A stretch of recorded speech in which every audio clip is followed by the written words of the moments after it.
Good morning, all. Looking at 8:37 a.m. in Indianapolis, Indiana. I am stuck in traffic.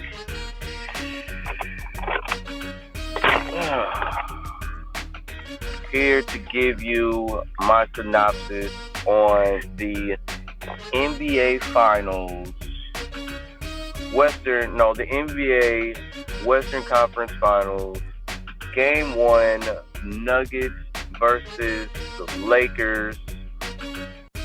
Last night, the Nuggets defeated the Lakers. A lot of things I want to touch upon as far as kind of the play-by-play, or in my opinion, on how both teams can make adjustments to go in each other's favor to make it to the finals. I wanted to start off by saying that the Denver Nuggets are a force to be reckoned with, and you can now honestly say that they're equipped to be a championship caliber team, even for the future of the NBA. If they don't make it this year, they can make it next year. They can make it any year if they're able to keep this team together. Before the game had even started, Darvin Ham, the head coach of the Los Angeles Lakers, I thought that he should set up his rotations to have more size to go up against the Denver Nuggets. Considering 1 through 5 down, they're a bit oversized at that position with Murray. Whether or not they start Brown, then they come in with Michael Porter, Aaron Gordon, and then following who I honestly believe is at this current moment in 2023. Actually, I almost go to 2021. He's been the best player in the NBA, and that's Nikola Jokic.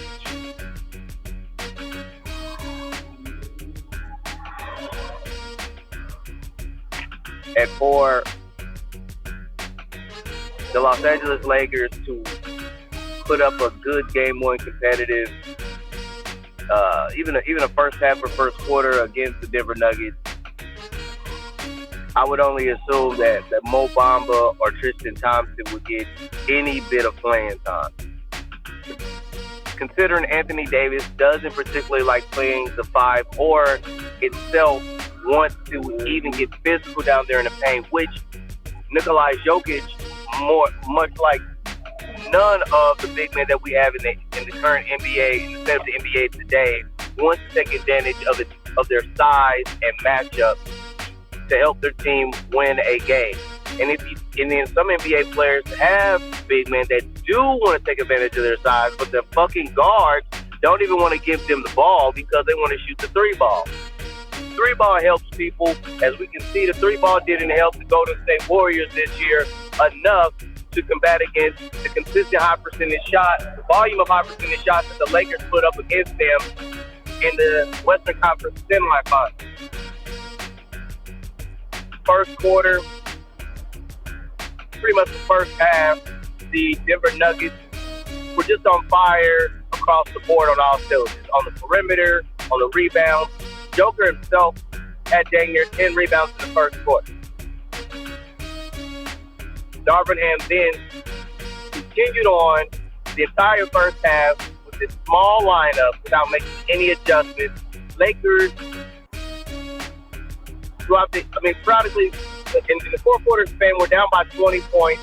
2 different times we was able to get out of that situation. And it looked like they got out of being down by 20 and knocking down that lead margin simply based off of the Nuggets doing substitutions. Like when somebody comes out of the game, Lakers can chip away at it. My confusion is who am I going to hold responsible for this game 1 loss to the Lakers?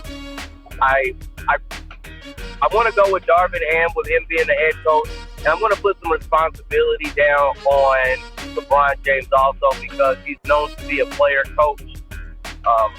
Second half, they threw in They threw in Uchimura to help out in the paint and to guard Jokic at the top of the key for that high screen.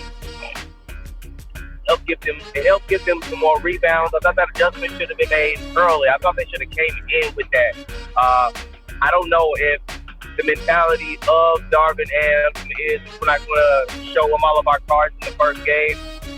For LeBron James fans out there, they're accustomed to LeBron James to use the game one as a filler to make adjustments. I'm not against that idea and that logic. I don't want to use an entire game to make adjustments. Game ones mean a lot to me. When it comes to the playoffs, every game matters. Okay, if they make it, because you make your adjustment, then you get a win, and then you don't have home court advantage, which you also give the opportunity for the Denver Nuggets to make an adjustment too. And whoever's adjustment is more effective game by game, ends up winning the series. So if you come in and you can still, I go for the juggling. I don't believe in giving up games to figure shit out. Okay, Darvin Ham should have known off the top that he needed to come in there with size.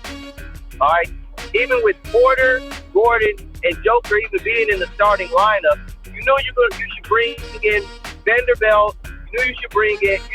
Their minutes should already have been increased at that moment. Obama just came off the injury. I don't know what his status on his health and his eligibility to even be put into the game. I'd even throw in Tristan Thompson. Just at least 15 minutes just to see how things can be shaken up. With that being said, beyond the actual size that the Denver Nuggets had, off of fresh legs itself, Caldwell Pope and Jamal Murray came in firing at all cylinders. Austin Reeves, he puts up effort, but he is no match for Jamal Murray. And who's to say that Michael Porter Jr. and Jamal Murray will shoot well for the entire series, basically, especially off of fresh legs.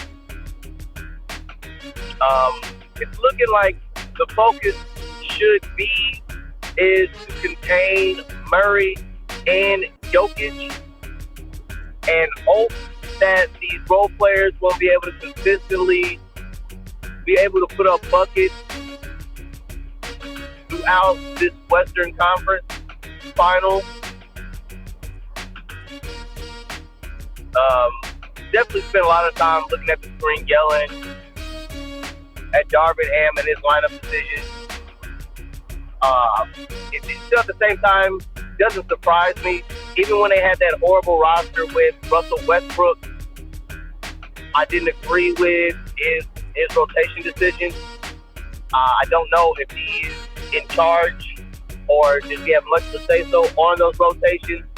I really can't have an opinion on whose exact responsibility as far as how this NBA goes now, because these days sometimes the head coach is just a motivator and just tells them, hey guys, make sure we box out. All right, good job guys. I don't know if the coach is anywhere near like Tom Thibodeau, where he has control of his actual basketball team. It's hard to have a say-so when you have a great player like LeBron James on your team. That being said, LeBron's trying to figure out while playing the game the adjustments that he needs to make alongside with the rotation of his team and telling his teammates to go into the right spot.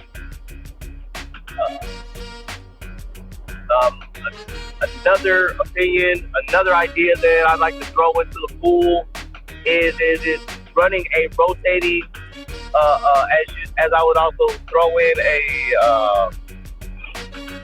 a shifting 3-2 with either LeBron James guarding the Denver Nuggets with LeBron James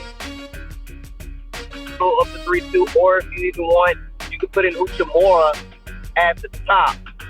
Still, and either putting LeBron James and AD at that bottom half to guard the back doors, lobs, and pretty much the paint that way. Of course, me mentioning the rotation, there are, when it comes to a zone, there's always weak points of a zone. And what you hope is you're trying to contain normally the person who has the ball in possession more often. That's what zones are used for. And having the ability to rotate and contest, maybe not shut down the additional players. So there's only one basketball on the court.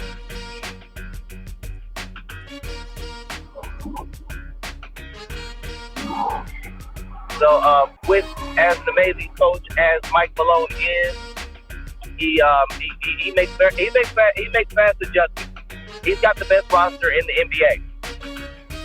There's no doubt about that, and he knows how to use it. There's so many, especially in the past 7 or 8 years, there's so many great rosters that coaches can't coach, or just doesn't take advantage of the talent that they have because of the ego and personalities of the talent that they have on their team. There's no such thing. You probably only count on your hand how many players in the NBA are actually an all-around basketball player that's going to play both ends of the floor. There's much more three-level scoring than there is two-way three-level scoring. I don't know if LeBron James in particular is going to be able to, he's going to have to find a way to ration his energy, but he's also going to have to make a decision on whether or not he wants to take the load of playing some defense. If he's going to take the load of playing defense, you other guys that are part of this Lakers roster are going to have to compensate with some fucking offense. You guys shot horrible in the first half. You guys picked up a little bit going in there. It's only game one. I'm being overly critical, but these things have to happen. I don't want to go down 0-2. I'm a Lakers fan all day. I'm pretty much Laker Nation. These adjustments have to be made. Okay, I would prefer to go into game 2 of the Western Conference Finals 1-1 and not 0-2 going into Staples Center. If you're going to test out rotations, you guys, Darvin Ham, if you are going to use game 1 to test out and make adjustments, well, you need to test out your fucking rotation and figure out what you can do with all the size that you have on your team. You don't have anybody as big as Joker, as tall as Joker, or even at the center position as talented as Joker. For some of you Laker fans, you guys are going to have to wisen up and realize to yourself that Joker is better than Anthony Davis. And the object is to contain them. Contain him.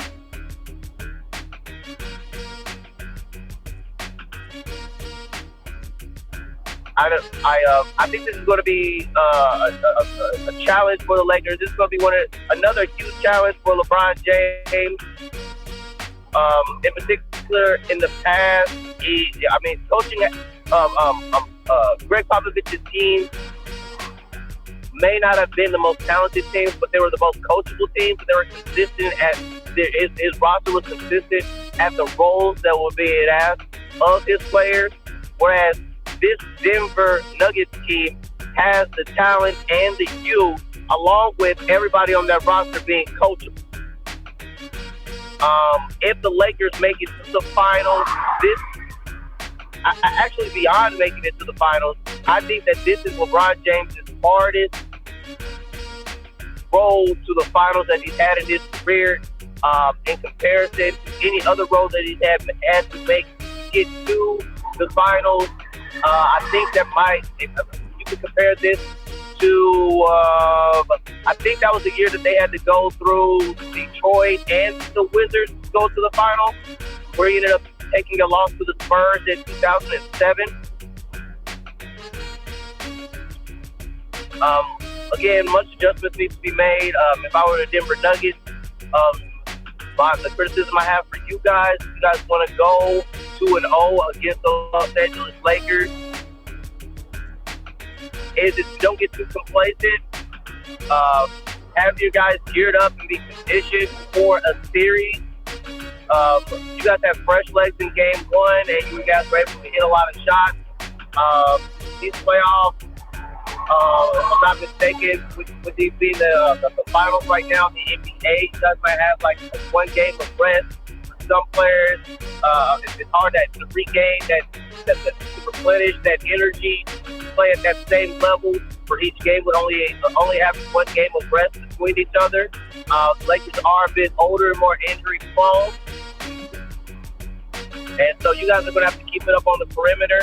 And you guys have to rely on Joker a lot. You're going to have to worry about fatigue setting in. But this man hasn't showed any signs of slowing up whatsoever. He's been able to play a lot of games this season in comparison to Joel Embiid. And he's been able to do at the same time. So we'll see what will happen in the future for these next games. Be on the lookout for me to do another reaction video to game 2. Also, I'm considering doing a breakdown or a reaction to San Antonio Spurs getting the number 1 pick in the lottery last night. If anybody else has any in the comment box, if you don't mind, giving me a little bit of information on the other draft prospects in this year's 2023 draft class. Thank you, and I'll be talking to you guys soon. Again, my channel is on YouTube, JLyno, JLYNO. You may also find me on Instagram as Jeff_Cuts, and Cuts is spelled with an S and not a Z. Enjoy your morning, everybody, and I will be talking to you soon.